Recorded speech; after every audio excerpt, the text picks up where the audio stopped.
Discovery of Brontosaurus and Apatosaurus. Brontosaurus reclassified as Apatosaurus. Brontosaurus reinstated as a distinct genus. Why all this back and forth? The answer is in this video.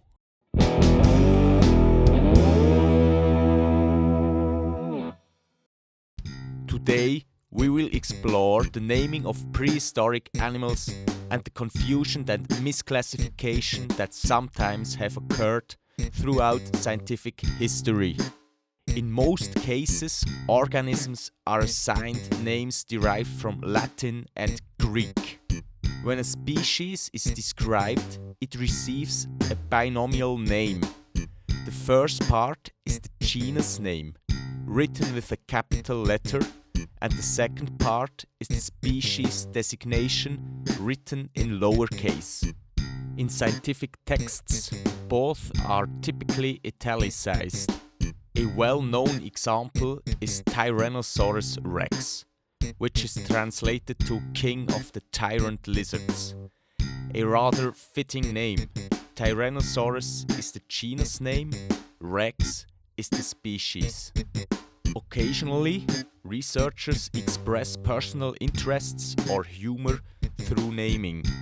For instance, the prehistoric crocodile Lemmissuchus obtusidens was named in honor of Lemmy from Motorhead. However, species names are sometimes revised or merged. A well-known example is the case of Brontosaurus, although its history is somewhat more complex.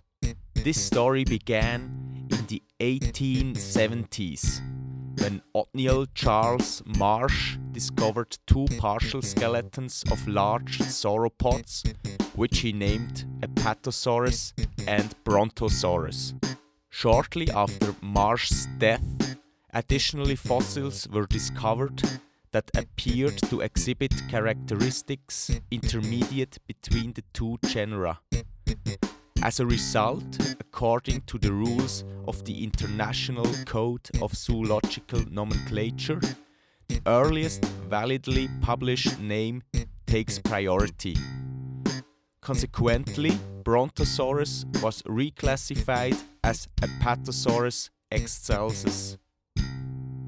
In 2015, however, Brontosaurus was reinstated as a separate genus. This revision was based on numerous new fossil discoveries which enabled a more detailed phylogenetic analysis and a reassessment of its classification.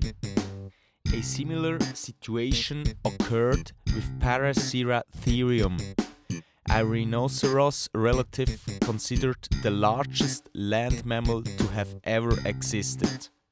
This animal was described multiple times independently without researchers realizing they were dealing with the same species.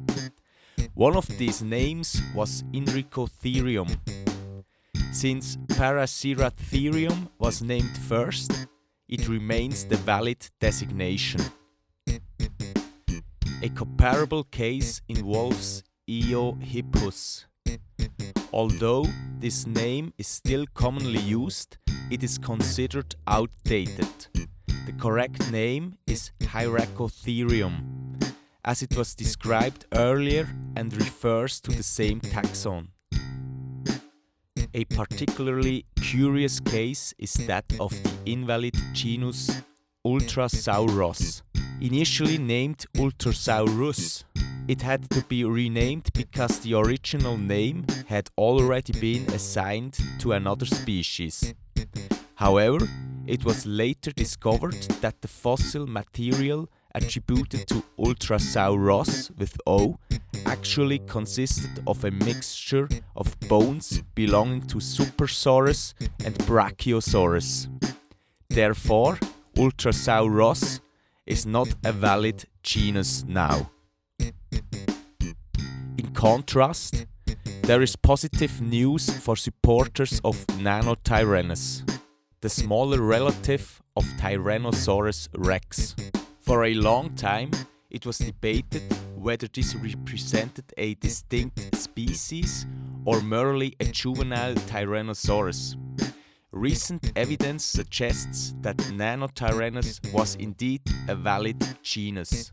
A newly discovered specimen indicates that it's reached approximately 20 years of age while remaining significantly smaller than Tyrannosaurus rex. Differences include a lower number of caudal vertebrae, approximately 35 compared to 40 till 45 in T-Rex, as well as variations in tooth count and limb proportions. The opposite may apply to the group of Pachycephalosaurus. A study suggests that fewer distinct species may have existed within this group than previously assumed. It proposes that Dracorex and Stygimoloch represent juvenile or subadult forms of Pachycephalosaurus. This hypothesis is supported by the presence of unfused cranial sutures and growth tissue in the examined skulls. If confirmed, both genera would be synonymized under Pachycephalosaurus as it was named first. Furthermore, the study suggests that up to 1/3 of recently described dinosaur species may actually represent juvenile individuals of already known taxa. This indicates that future discoveries may lead to further revisions and surprising developments. I will continue to keep you updated on these topics. If you would like to stay informed, feel free to subscribe to the channel. Thank you very much for your attention.